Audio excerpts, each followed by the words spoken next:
Di tahun 2021 lalu, ketika semua orang di seluruh dunia sedang berjuang untuk lepas dari pandemi COVID-19, kehebohan terjadi di kota kecil bernama Takatsuki di Jepang.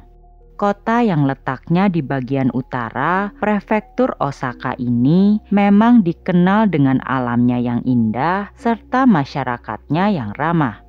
Namun hari itu, warga kota Takatsuki dihebohkan dengan kabar penemuan mayat seorang wanita di salah satu rumah di kawasan distrik Hachiman. Wanita tersebut bernama Takai Naoko. Takai Naoko sendiri merupakan wanita berumur 54 tahun yang hidup sendirian di sebuah rumah bergaya tradisional Jepang. Ia diketahui bekerja di sebuah bank dan dikenal sebagai pribadi yang ramah, tenang, pekerja keras, serta sangat bertanggung jawab. Naoko sendiri sampai akhir hayatnya tidak pernah memiliki suami maupun anak. Namun meski begitu, Naoko tetap selalu semangat untuk menjalani kehidupannya sebagai wanita single. Di setiap harinya, Naoko begitu tertib untuk melakukan rutinitasnya dari bekerja hingga sekedar bersosialisasi dengan teman kerjanya. Namun tepat di tanggal 26 Juli tahun 2021, Naoko diketahui tiba-tiba tidak masuk kerja.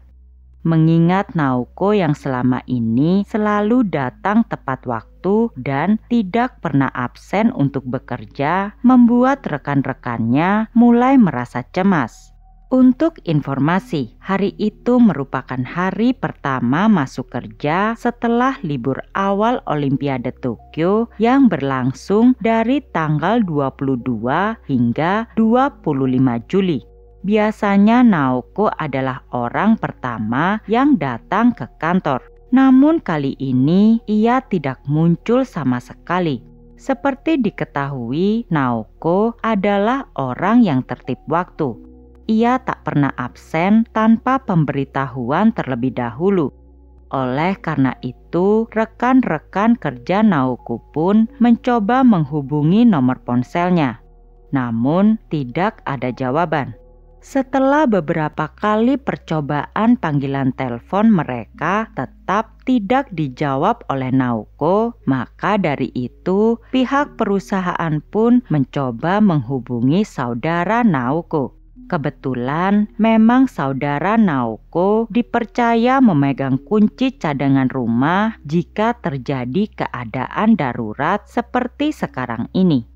Mendengar kabar tersebut, sang kerabat pun segera menuju rumah Naoko. Rumah Naoko sendiri bisa dibilang cukup besar untuk ditinggali seorang diri. Terdiri dari bangunan 2 lantai bergaya tradisional dan dikelilingi taman kecil yang indah. Rumah Naoko cukup mencolok dibanding rumah warga lainnya. Ketika kerabat Naoko sampai, ia pun langsung mengetuk pintu rumah tersebut, namun tidak ada jawaban. Ia kemudian memutuskan masuk dengan memakai kunci cadangan miliknya. Saat pertama kali masuk, semua tampak normal. Seperti biasa, rumah Naoko terlihat begitu rapi dan bersih. Tak ada tanda kekacauan apapun di sana. Tapi saat kerabat Naoko itu mulai membuka pintu kamar mandi, bau busuk langsung menusuk hidungnya. Betapa terkejutnya ia saat melihat di dalam bak mandi sudah tergeletak tubuh wanita dengan kondisi pembusukan yang parah. Tubuh itu bengkak hingga begitu sulit dikenali. Melihat hal tersebut, kerabat Naoko pun langsung keluar rumah dan menghubungi pihak kepolisian setempat. Tak lama kemudian, petugas kepolisian pun datang dan langsung memasang garis polisi di sekitar rumah tersebut. Mereka melakukan pemeriksaan awal dan pihak forensik pun memastikan kalau identitas mayat wanita itu adalah Takai Naoko. Mayat Naoko ditemukan tanpa busana dengan pergelangan tangan kanan yang terikat kabel plastik. Selain itu, terdapat bekas ikatan juga di pergelangan tangan kirinya. Dari pemeriksaan awal, pihak forensik tidak menemukan adanya bekas luka luar di tubuh Naoko. Di saat bersamaan, petugas kepolisian lain melakukan pemeriksaan di TKP. Di meja dekat kamar tidur Naoko, mereka menemukan sebuah buku tabungan dan sebuah amplop yang berisikan uang tunai sebesar 700.000 yen atau sekitar 80 juta rupiah. Selain itu, ponsel Naoko juga ditemukan di TKP bersama dengan beberapa botol minuman alkohol yang kosong di ruang tamu. Anehnya, polisi tidak menemukan tanda-tanda pembobolan dan semua barang berharga milik Naoko juga masih utuh. Ini membuat polisi mencoret kemungkinan Naoko dibunuh karena perampokan. Melihat kondisi tersebut, polisi sempat menduga bahwa Naoko mungkin meninggal secara tidak sengaja karena mabuk berat. Selain itu, polisi juga masih melihat kemungkinan Naoko menghilangkan nyawanya sendiri. Tapi mengingat sebelumnya pihak forensik menemukan pergelangan tangan Naoko terikat kabel plastik, polisi yakin kalau ini merupakan kasus pembunuhan. Mereka pun mulai menggali informasi dari orang-orang terdekat Naoko. Sang kerabat yang pertama kali menemukan jasad Naoko menjelaskan kalau biasanya ia memang sering mengunjungi Naoko dan menemaninya. Namun hari ini ia tidak bisa berkunjung karena merasa tak enak badan. Ia kemudian datang setelah dihubungi oleh rekan kerja Naoko. Dari keterangan sang kerabat, Takai Naoko merupakan anak tunggal. Orang tuanya diketahui sudah berpisah saat Naoko masih kecil. Sejak saat itulah Naoko hidup bersama ibunya. Sedari kecil, Naoko sendiri memang merupakan anak yang cemerlang dari segi pendidikan. Hal itu membuatnya bisa masuk di universitas unggulan di Tokyo. Setelah lulus kuliah, Naoko bekerja di sebuah bank dengan penghasilan lebih dari cukup yang membuatnya bisa menikmati hidup dengan tenang dan nyaman. Di saat yang sama, ibu Naoko yang mulai menderita Alzheimer juga memutuskan untuk pindah ke panti jompo dan memberikan seluruh tabungan serta rumahnya kepada Naoko agar tidak menjadi beban sang anak. Dalam sekejap, Naoko menjadi wanita kaya raya. Namun meski begitu, Naoko tetaplah Naoko. Ia tidak pernah sombong dan selalu bersikap sopan kepada semua orang. Ia juga tak pernah bersikap arogan walau punya warisan yang melimpah dari sang ibu. Menurut kerabatnya, Naoko bisa hidup bertetangga dengan baik. Di satu waktu, ketika Naoko sedang menyiram tanamannya, ia kerap menyapa tetangganya yang lewat di depan rumahnya. Kesaksian rekan kerja Naoko juga serupa. Mereka menyebut Naoko sebagai rekan yang kompeten dan ramah kepada siapapun. Sesekali mereka kerap menikmati minuman keras, namun Naoko sendiri tak pernah minum sampai mabuk. Semua sisi kehidupan Naoko sebelum meninggal terlihat baik-baik saja dan tidak ada masalah apapun.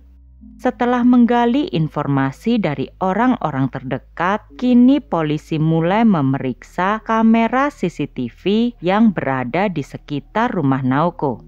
Di dalam salah satu rekaman CCTV, polisi melihat tepat di tanggal 21 Juli malam, Naoko pulang dengan mengayuh sepeda miliknya.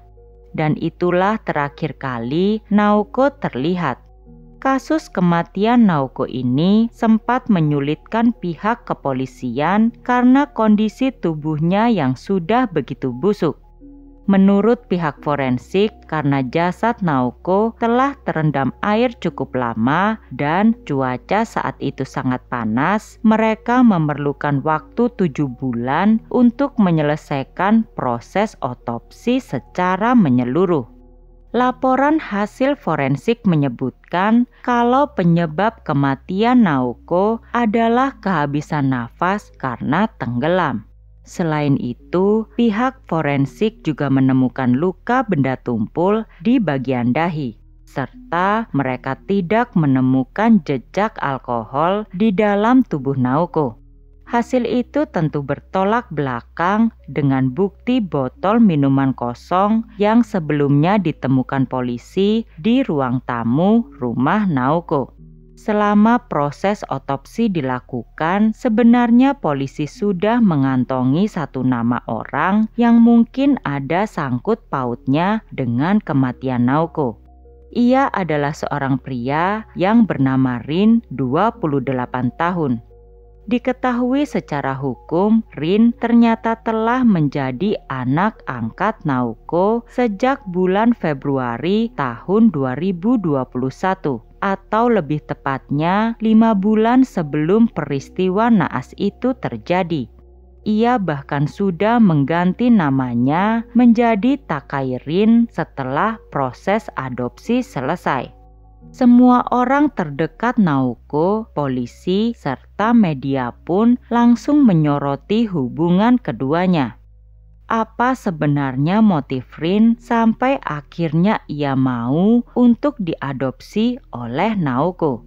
Karena rasa penasaran yang tinggi, seorang jurnalis yang juga mengikuti kasus ini berhasil menemui Rin di sebuah tempat parkir di daerah kota tersebut. Ketika jurnalis itu menanyakan alasan dirinya mau diadopsi oleh Naoko, Rin hanya menjawab dengan senyuman dan berkata kalau Naoko adalah orang yang baik. Oleh karena itu, tak ada alasan baginya untuk menolak permintaan adopsi yang diajukan oleh Naoko. Yang membuat polisi curiga kepada Rin adalah bagaimana pria 28 tahun itu menunjukkan sikapnya setelah kematian Naoko. Ia sama sekali tak menunjukkan rasa duka. Selain itu, Rin juga diketahui tak pernah menanyakan perkembangan kasus yang menimpa ibu angkatnya itu. Gaya hidup Rin juga menjadi sorotan.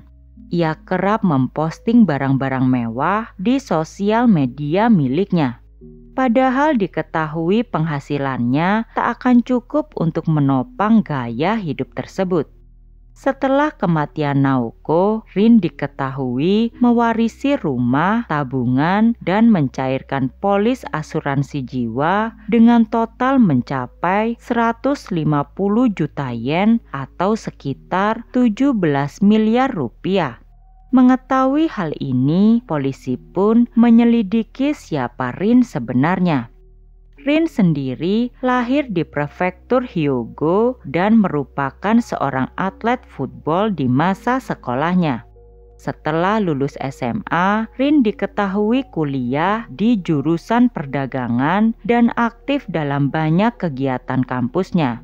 Sayangnya mesti selalu aktif dalam kegiatan kampus. Setelah lulus, Rin sempat kesulitan untuk mendapat pekerjaan tetap. Namun akhirnya ia berhasil mendapat pekerjaan sebagai agen asuransi di sebuah perusahaan asing. Dan disinilah ia bertemu dengan Naoko yang juga merupakan salah satu kliennya. Saat itu Naoko kebetulan membeli polis asuransi sebesar 100 juta yen dengan ibunya yang didaftarkan sebagai penerima manfaat. Dalam pekerjaannya, Rin diketahui sering melakukan hal yang tidak pantas. Ia seringkali merayu nasabah wanita secara intens hingga membuat beberapa nasabah mulai melaporkan tindakan Rin itu.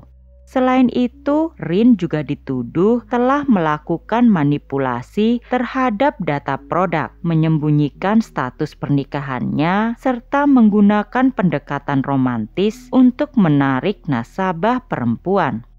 Bisa dikatakan Rin ini seorang pria playboy yang licik. Bahkan ada beberapa nasabah perempuan yang mengaku pernah dilamar oleh Rin, namun setelahnya mereka hanya ditinggalkan begitu saja. Dengan pertimbangan tersebut, Rin akhirnya dipecat dari perusahaan tempatnya bekerja. Namun tak lama kemudian, Rin kembali bekerja dengan posisinya yang sama di perusahaan lain. Di tempat baru, Naoko kembali menjadi target utama Rin. Rin merayu Naoko untuk membeli polis asuransi di sana. Pada akhirnya, Naoko pun kembali membeli polis tambahan sebesar 50 juta yen atau sekitar 5,7 miliar rupiah. Menariknya di bulan Mei tahun 2021 atau lebih tepatnya 3 bulan setelah Rin diadopsi, ia mengubah nama penerima manfaat dari ibu Naoko menjadi dirinya sendiri. Bahkan 1 hari setelah Naoko tewas, Rin diketahui juga sempat mengubah penerima asuransi menjadi namanya sendiri. Penyelidikan polisi terhadap Rin terus berlanjut. Polisi menemukan bahwa Rin ternyata telah memalsukan dokumen dalam proses adopsi, termasuk menggunakan nama dan juga stempel orang lain tanpa izin. Selain itu, ternyata status Rin saat itu sudah beristri dan memiliki 1 orang anak. Entah bagaimana cara Rin bisa sampai lolos untuk proses adopsi Naoko. Setelah merasa bukti sudah cukup, akhirnya di bulan Agustus tahun 2022, polisi melakukan penangkapan terhadap Rin atas dugaan pembunuhan, penipuan, serta pemalsuan dokumen. Saat proses interogasi berlangsung, Rin terlihat begitu tenang dan tidak mau berkomentar tentang semua tuduhan yang dilayangkan kepadanya. Karena bukti yang tidak bisa terbantahkan, akhirnya polisi memutuskan untuk menahan Rin agar kasusnya bisa sampai ke persidangan. Saat itu publik dibuat geram dengan apa yang Rin lakukan kepada Naoko. Mereka menganggap Rin sebagai orang keji dan tidak punya hati yang memanipulasi semua hal demi mendapatkan uang Naoko. Namun sekitar 5 hari setelah penangkapannya, atau lebih tepatnya pada tanggal 1 September 2022, kabar mengejutkan datang. Pagi itu saat sipir penjara melakukan pemeriksaan rutin di tahanan, Rin ditemukan sudah dalam kondisi kritis. Ia sempat dilarikan ke rumah sakit, namun sayangnya nyawa Rin sudah tak bisa tertolong. Ia diduga mengakhiri hidupnya dengan merobek pakaian untuk menggantung diri. Rin juga meninggalkan secarik surat yang ditujukan untuk keluarganya. Ia menuliskan kalau dirinya merasa kecewa karena keluhan-keluhan mentalnya selama di tahanan sama sekali tidak dianggap serius oleh petugas. Dengan kematiannya ini, masih banyak pertanyaan yang belum terjawab. Beberapa warganet berspekulasi bahwa Rin memang sedari awal telah menargetkan Naoko karena melihat kekayaan yang ia miliki. Rin kemudian sengaja mendekatinya demi memanfaatkan kekayaan serta status sosialnya. Namun pada akhirnya semua itu kini hanya tinggal spekulasi belaka. Hanya Rin dan Naoko yang tahu penyebab dari tragedi ini. Bagaimana pendapat kalian tentang kasus ini? Silahkan tulis di kolom komentar. Namun sebelumnya, jangan lupa subscribe, like, and share. Sampai ketemu di kasus-kasus Channel House selanjutnya. Terima kasih. Bye.